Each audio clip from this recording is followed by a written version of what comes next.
We have surti papdi for undiyu, which is one of the most important ingredient. Usually surti papdi is curvy. I didn't have that, so I've used normal Indian beans for this.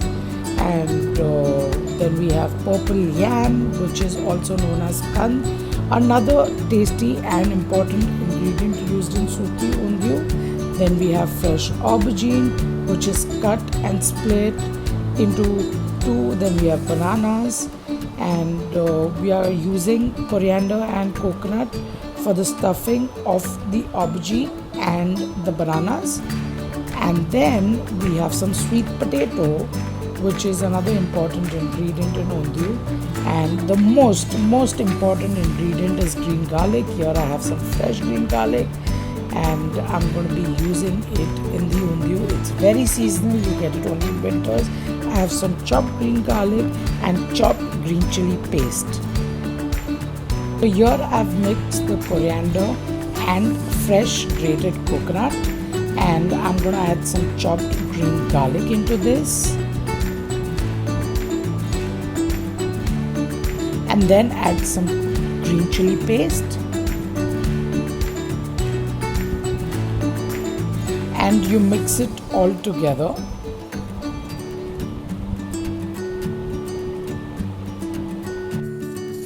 Add some turmeric to the mixture, and then add some coriander powder.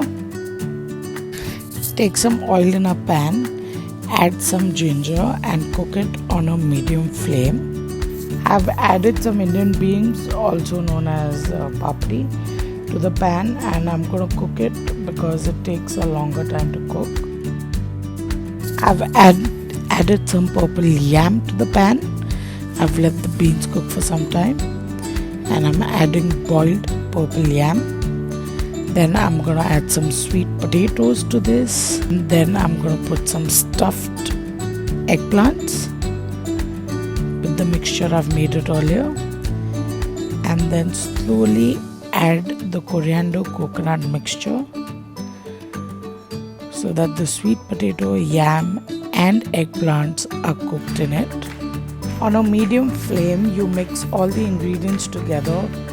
Slowly add some water so that the eggplants are cooked really well. Let it cook for some time. Now adding the ripe banana with the stuffing. I'm adding this towards the end because it's already ripe. You don't want to overcook the bananas and make them very mushy. Adding more water just to see whether everything is cooked well. Once your undiyu is ready, slowly pour it in a bowl. Make sure you get all your sweet potato, purple yam, your stuffed eggplant, your papdi, everything in a bowl.